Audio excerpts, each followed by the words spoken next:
चलिए बैठ जाओ, बैठ जाइए। आज हम पढ़ने वाले हैं त्रिभुज के बारे में। क्या पढ़ने वाले हैं? त्रिभुज। तो जैसा कि आप जानते हैं कि सारे त्रिभुज के सारे टॉपिक खत्म हो चुके हैं, तो पढ़ने वाले हैं त्रिभुज की सर्वांग समता। तो त्रिभुज की सर्वांग समता पढ़ने से पहले कुछ हम बेसिक चीजें जानेंगे। त्रिभुज क्या पढ़ेंगे? त्रिभुज। तो त्रिभुज है क्या? तो त्रिभुज की परिभाषाएं तो होती है कि तीन भुजाओं से घिरी हुई आकृति को हम क्या कहते हैं? त्रिभुज। क्या कहते हैं? त्रिभुज।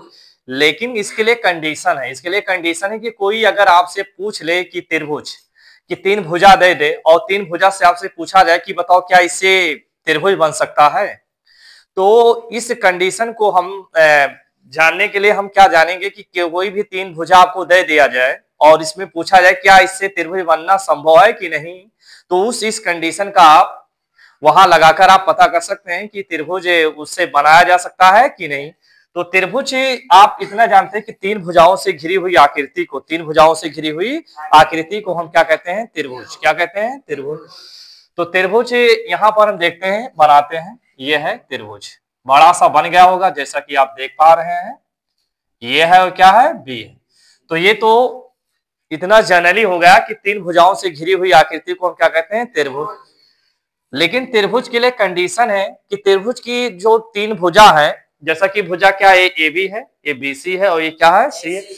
और ये त्रिभुज का ये क्या है? ये आंतरिक कोण है, ये बी है और ये क्या है? C R. तो पहला कंडीशन आपको ये याद रखना है कि त्रिभुज के किन्हीं दो भुजाओं का योग, किन्हीं दो भुजाओं का योग तीसरी भुजा से क्या होनी चाहिए? बड़ी होनी चाहिए। क्या होनी चाहिए? यानी कहने का मतलब हमने अगर भुजा लिया ए बी, क्या लिया? ए बी और प्लस बी सी, तो इसका योग हमेशा किससे ज्यादा होना चाहिए? ए सी से। या हमने मान लिया कि हमने क्या लिया? B C. क्या लिया? बी सी और क्या लिया? ए सी। तो जो एक कौन सा भुजा बच गया? A B. तो ए बी से क्या होना चाहिए? बड़ा होना चाहिए। फिर दूसरा, अगर हमने कहा नहीं ए सी प्लस क्या है? ए बी और क्या बचा? B C. यानी हमने माना कि ये भुजा और ये भुजा का जो योग होगा, ए बी और बी सी का जो योग होगा वो हमेशा तीसरी भुजा क्या है?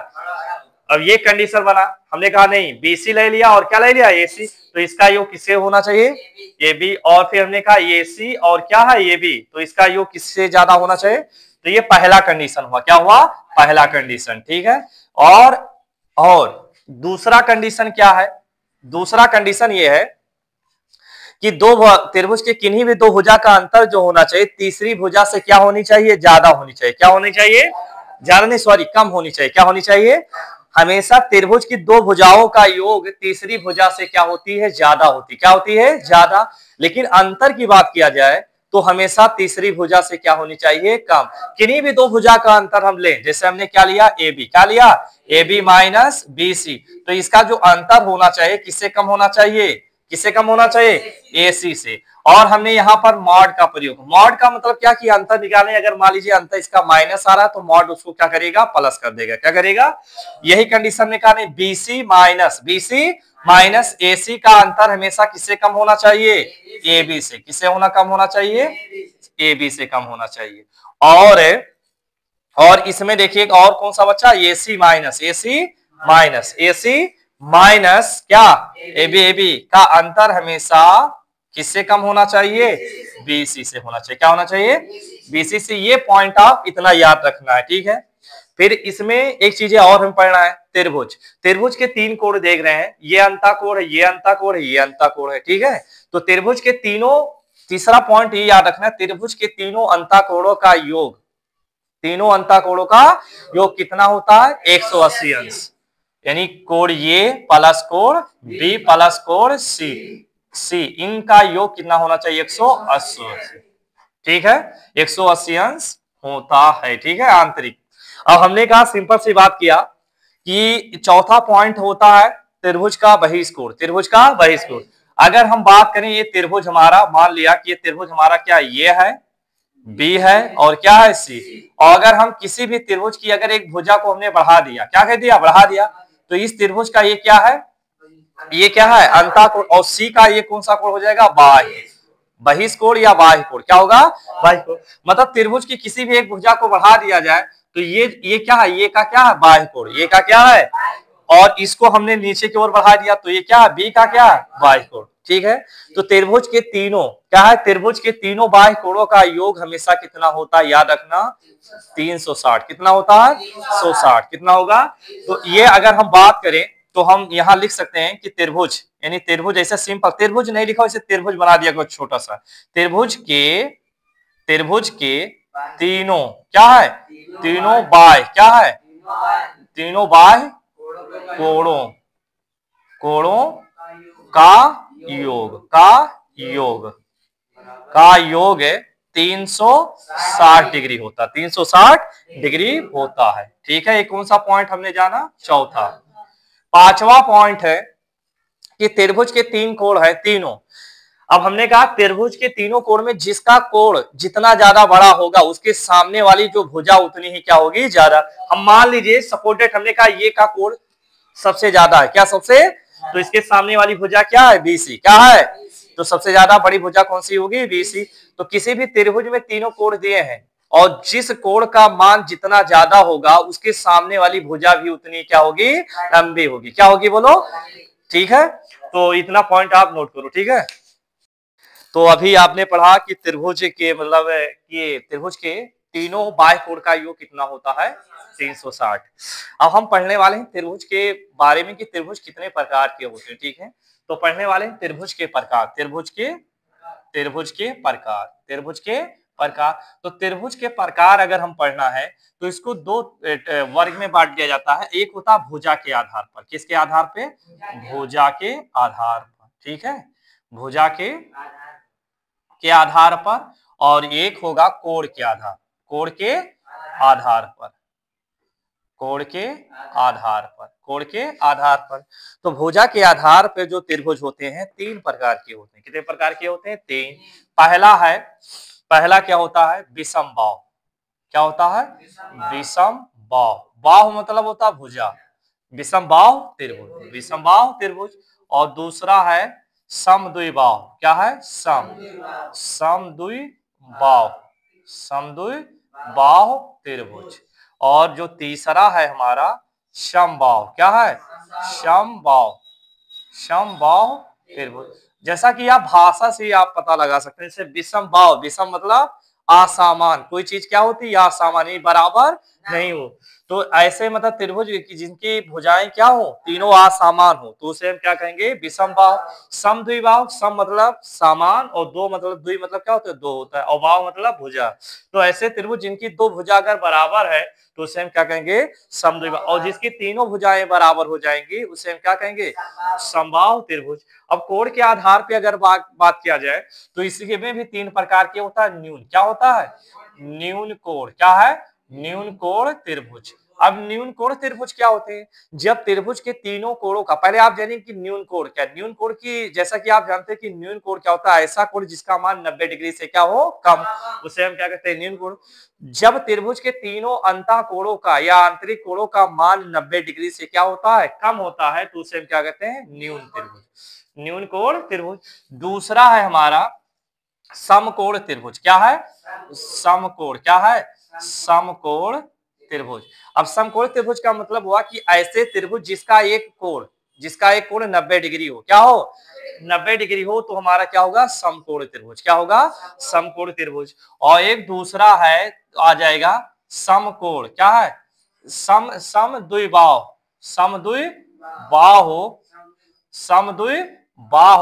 समकोण। या इसको हटाओ, इस क्राइटेरिया से हटा दो, कोई दिक्कत नहीं, इसको हटाओ, तीन में ही रखो। एक हो जाएगा अधिक, क्या होगा, अधिक कोण। क्या है, अधिक कोण। क्या है, अधिक कोण त्रिभुज, अधिक कोण त्रिभुज। मतलब क्या है कि एक अधिक कोण क्या है कि जिन कोण का मान 100 क्या है, 90 से ज्यादा, 180 से क्या हो, कम डिग्री, तो इसे हम क्या कहेंगे, अधिक कोण। तो हमने कहा कि जब त्रिभुज के एक कोण 90 से ज्यादा और 180 से क्या हो, कम, और शेष दो कोण हो, वो हमेशा हमारे क्या होना चाहिए, न्यून कोण।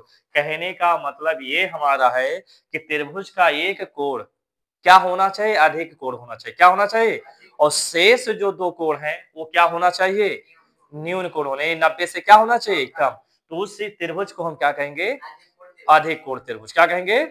तो ये पॉइंट बना बना के अभी एक एक पॉइंट आपको लिख देते हैं, ठीक है। तो इसको राइट नाउ जैसा कि आप जाने कि त्रिभुज के प्रकार में हमने बताया कि क्या है, एक बार जैसा कि हमने बताया तो एक बार इसको रिव्यू में कर रहा हूं। भुजा के आधार पे त्रिभुज तीन प्रकार के होते हैं, विषमबाहु त्रिभुज, समद्विबाहु त्रिभुज और क्या समबाहु। ऐसे त्रिभुज जिसकी तीनों भुजाएं बराबर ना हो तो विषमबाहु, और ऐसे त्रिभुज जिसमें दो भुजा क्या हो जाए, बराबर हो जाए, क्या हो जाए, तो उसे हम क्या कहेंगे, वो समद्विबाहु त्रिभुज। और अगर मान लीजिए तीनों भुजाएं अगर बराबर हैं तो हम क्या कहलाएंगे, बोलो, समबाहु। कोण के आधार पे क्या होते हैं, न्यून कोण त्रिभुज, समकोण त्रिभुज और अधिक कोण। अगर हमने कहा कि त्रिभुज के तीनों कोण का मान न्यून कोण हो, क्या हो, आई मीन 90 से कम हो, 90 से क्या हो, तो उसे हम क्या कहेंगे, न्यून कोण त्रिभुज। और क्या कहेंगे इसमें सिंपल से एक कोण क्या हो, 90 डिग्री हो, क्या हो, 90 डिग्री हो, तो उसे हम क्या कहेंगे, बोलो, समकोण त्रिभुज। क्या कहेंगे, समकोण। और जब एक कोण 90 से ज्यादा, मतलब एक कोण अधिक कोण हो, क्या हो, अधिक कोण हो, और दो कोण क्या हो, न्यून कोण हो, तो उसे हम क्या कहेंगे, बोलो, अधिक कोण त्रिभुज। ठीक है। तो आप अक्सर ज्यादा कभी कभी पूछे आ जाता है कि एक लाइन का सिंपल सा कॉन्सेप्ट है, क्या पूछा जाता है कि त्रिभुज के तीनों आंतरिक कोण का मान 180 होता है। तो दो लाइन में प्रूफ है, कैसे करते हैं आपको थोड़ा समझने और समझाने की जरूरत है। ठीक है, तो आओ समझते हैं कि त्रिभुज के तीनों कोणों का योग 180 अंश होता तो कैसे होता है वो हम जानते हैं। ठीक है, तो एक बड़ा सा हम बना रहे त्रिभुज, ये बड़ा सा हमने बनाया त्रिभुज, जैसा कि आप दिख रहा होगा, ये है हमारा ये, और ये हमारा क्या है, बी, और ये क्या है, सी। ठीक, ये अब इस त्रिभुज का ये आंतरिक कोण ये है, ये आंतरिक कोण बी है, ये आंतरिक कोण क्या है, सी है। अब हम क्या करना होता है कि जब हमें प्रूफ करना है कि त्रिभुज के तीनों कोण क्या होते हैं, तीनों आंतरिक कोण का मान 180 अंश होता है, तो किसी भी भुजा एक भुजा के समांतर हम क्या खींचते हैं, लाइन। क्या खींचते हैं, लाइन। चाहे इस भुजा, अब इस शीर्ष से हम, चाहे इस शीर्ष से खींच रहे हैं, चाहे इस शीर्ष से, चाहे अब हम ये से खींच रहे हैं, मान लीजिए हम ये से हम एक लाइन खींचा। ठीक है, इस लाइन को नाम हम दे दिया यल, और इसका नाम है यम। ठीक है, और ये जो एलियम है, जो लाइन एलियम है, जो लाइन क्या है, एलियम है, वो हमारा किससे समांतर होगी, बीसी। यानी हमने एक लाइन ऐसा डिजाइन किया, ऐसे ऊपर बनाया जो बीसी के क्या है, समांतर है। क्या बोलो, समांतर। ठीक है, अब हम जानते हैं कि जब, जैसा कि यहाँ बता रहे हैं कि मान लीजिए दो लाइन क्या आपस में समांतर, और बीच में अगर ये कोई लाइन खींच दिया तो लाइन हमारी क्या, तिर्यक लाइन। क्या है, तिर्यक लाइन है। क्या है, तिर्यक लाइन है। क्या है, तिर्यक लाइन है। और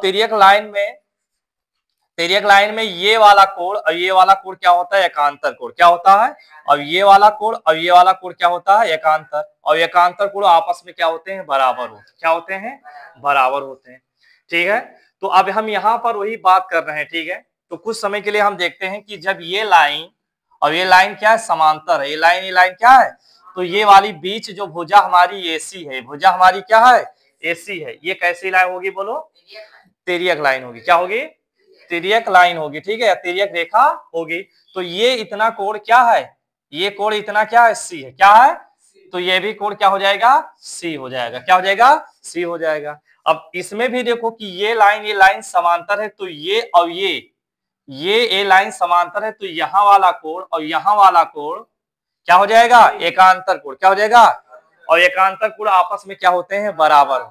तो अगर हम माना ये बी है तो ये भी क्या हो जाएगा, बी हो जाएगा। क्या हो जाएगा, और ये इतना हम अगर बात करें कि कोण क्या है, कोण यल, ये और क्या है, यम, ये क्या है, एक सरल कोण है, यानी क्या है, 180 डिग्री होते हैं। क्या होते हैं, और इस पार्ट को हम कैसे कैसे लिख सकते हैं, यल ये बी। क्या लिख सकते हैं, यल ये बी। और दूसरे कोण को हम क्या लिख सकते हैं, बी ये सी, बी ये सी। और इसको हम क्या लिख सकते हैं, यम ये सी, यम ये सी। ठीक है, और बराबर कितना हो जाएगा, 180 अंश। क्या है, और इसको हम क्या कहे, कोण बी, कोण क्या है, और ये क्या है, कोण ये, और ये कोण क्या है, सी, और बराबर कितना हो गया, 100। और इसको सीक्वेंस से लिख दिया जाए, कोण ये प्लस कोण बी प्लस कोण सी बराबर 180। तो देखिए प्रूफ हो गया। तो ऐसे कभी पेपर में आ रहा है कि इसको प्रूफ कीजिए कि त्रिभुज के तीनों अंतःकोणों का योग 180 होता है, तो ऐसे प्रूफ करेंगे।